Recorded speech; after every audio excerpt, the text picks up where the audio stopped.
Praise the lord. ఈరోజు దేవుని వాగ్దానము, పరలోకము నుండి దిగివచ్చి లోకమునకు జీవమునిచ్చినది దేవుడు అనుగ్రహించు ఆహారమై ఉన్నదని మీతో నిశ్చయముగా చెప్పుచున్నాను. యోహాను సువార్త 6వ అధ్యాయము 33వ వచనము. సహోదరి సహోదరులారా, దేవుడిచ్చే ఆహారం ఒక వ్యక్తి అని గమనించండి. పరలోకం నుండి వచ్చి మానవ జాతికి ఆత్మ సంబంధమైన జీవాన్నిచ్చే వ్యక్తి ఆయనే ప్రభువైన యేసుక్రీస్తు. భక్తుడు ఈ విధంగా అంటున్నాడు, జీవవాక్యమును గూర్చినది ఆది నుండి ఏది ఉండెనో మేమేది వింటిమో, కన్నులార ఏది చూచితిమో, ఏది నిదానించి కనుగొంటిమో, మా చేతులు దేనిని తాకి చూచెనో అది మీకు తెలియజేయుచున్నాము. ఆ జీవము ప్రత్యక్షమాయెను. తండ్రి యొద్ద ఉండి మాకు ప్రత్యక్షమైన ఆ నిత్య జీవమును మేము చూచి ఆ జీవమును గూర్చి సాక్ష్యమిచ్చుచు దానిని మీకు తెలియపరచుచున్నాము. మాతో కూడా మీకును సహవాసము కలుగునట్లు మేము చూచిన దానిని వినిన దానిని మీకును తెలియజేయుచున్నాము. మన సహవాసమైతే తండ్రితో కూడాను ఆయన కుమారుడైన యేసుక్రీస్తుతో కూడాను ఉన్నది అని. ప్రియులారా, ఎవడైనను క్రీస్తునందున్న ఎడల వాడు నూతన సృష్టి. పాతవి గతించెను, ఇదిగో క్రొత్తవాయెను. సమస్తమును దేవుని వలననైనవి. ఆయన మనలను క్రీస్తు ద్వారా తనతో సమాధానపరుచుకొని ఆ సమాధానపరచు పరిచర్యను మాకు అనుగ్రహించెను. అదేమనగా, దేవుడు వారి అపరాధములను వారి మీద మోపక క్రీస్తునందు లోకమును తనతో సమాధానపరుచుకొనుచు ఆ సమాధాన వాక్యమును మాకు అప్పగించెను. కావున దేవుడు మా ద్వారా వేడుకొనినట్టు మేము క్రీస్తుకు రాయబారులమై దేవునితో సమాధానపడుడని క్రీస్తు పక్షముగా మిమ్మును బతిమాలుకొనుచున్నాము.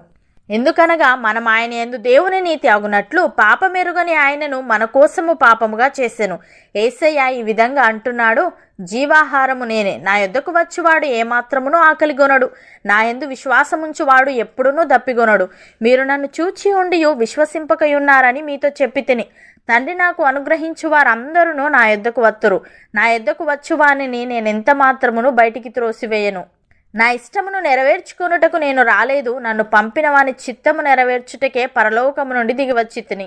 ఆయన నాకు అనుగ్రహించిన దాని అంతటిలో నేనేమీ పోగొట్టుకొనక అంత్యదినమున దాని లేపుటయే నన్ను పంపిన వాని చిత్తమై ఉన్నది అని. ప్రియులారా, యేసు దేవుని కుమారుడని ఎవడు ఒప్పుకొనునో వానిలో దేవుడు నిలిచి ఉన్నాడు, వాడు దేవుని అందున్నాడు. మన ఎడల దేవునికి ఉన్న ప్రేమను మనం ఎరిగిన వారమై దాన్ని నమ్ముకొని ఉన్నాము. దేవుడు ప్రేమ స్వరూపి అయి ఉన్నాడు. ప్రేమ యందు నిలిచి ఉండువాడు దేవుని యందు నిలిచి ఉన్నాడు, దేవుడు వాని యందు నిలిచి ఉన్నాడు. తీర్పు దినమందు మనకు ధైర్యము కలుగునట్లు దీని వలన ప్రేమ మనలో పరిపూర్ణము చేయబడి ఉన్నది. ఏలయనగా ఆయన ఎట్టివాడై ఉన్నాడో మనము కూడా ఈ లోకములో అట్టివారమై ఉన్నాము. అపోస్తలుడైన పౌలు తిమోతికి వ్రాస్తూ ఈ విధంగా అంటున్నాడు, మన ప్రభు యొక్క కృపయు క్రీస్తు యేసునందున్న విశ్వాసమును ప్రేమయు అత్యధికముగా విస్తరించెను. పాపులను రక్షించుటకు క్రీస్తు యేసు లోకమునకు వచ్చెనను వాక్యము నమ్మదగినదియు పూర్ణాంగీకారమునకు యోగ్యమైనదియునై ఉన్నది. అటి వారిలో నేను ప్రధానుడను. అయినను నిత్య జీవము నిమిత్తము తనను విశ్వసింపబోవు వారికి నేను మాదిరిగా ఉండులాగున యేసుక్రీస్తు తన పూర్ణమైన దీర్ఘశాంతమును ఆ ప్రధాన పాపినైన నాయందు కనుపరుచినట్లు నేను కనికరింపబడితిని. సకల యుగములలో రాజయుండి అక్షయుడును అదృశ్యుడునగు అద్వితీయ దేవునికి ఘనతయు మహిమయు యుగయుగములు కలుగునుగాక అని. సహోదరి సహోదరులారా, మనము ఒప్పుకొనిన దానికి అపోస్తలుడును ప్రధాన యాజకుడునైన యేసు మీద లక్ష్యముంచుడి. దేవుని ఇల్లంతటిలో మోషే నమ్మకముగా ఉండినట్టు ఈయన కూడా తను నియమించిన వానికి నమ్మకముగా ఉండెను. ప్రతి ఇల్లును ఎవడైనా ఒకని చేత కట్టబడును. సమస్తమును కట్టినవాడు దేవుడే.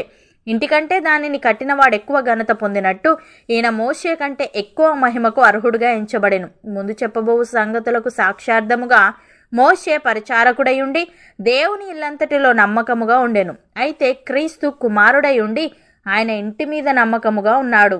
ధైర్యమును నిరీక్షణ వలని ఉత్సాహమును తుదమట్టుకు స్థిరముగా చేపట్టిన ఎడల మనమే ఆయన ఇల్లు. అవును అన్నవారు నాతో పాటు ప్రార్థనలో ఏకీభవించండి. పరిశుద్ధుడా, ప్రేమగల తండ్రి, పరలోకము నుండి దిగివచ్చి లోకమునకు జీవమునిచ్చినది దేవుడు అనుగ్రహించు ఆహారమై ఉన్నదని నీవు సెలవిచ్చావు.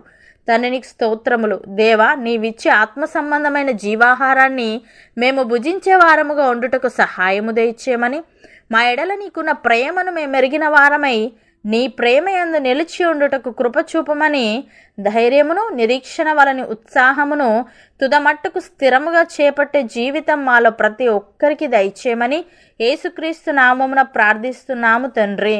ఆమెన్.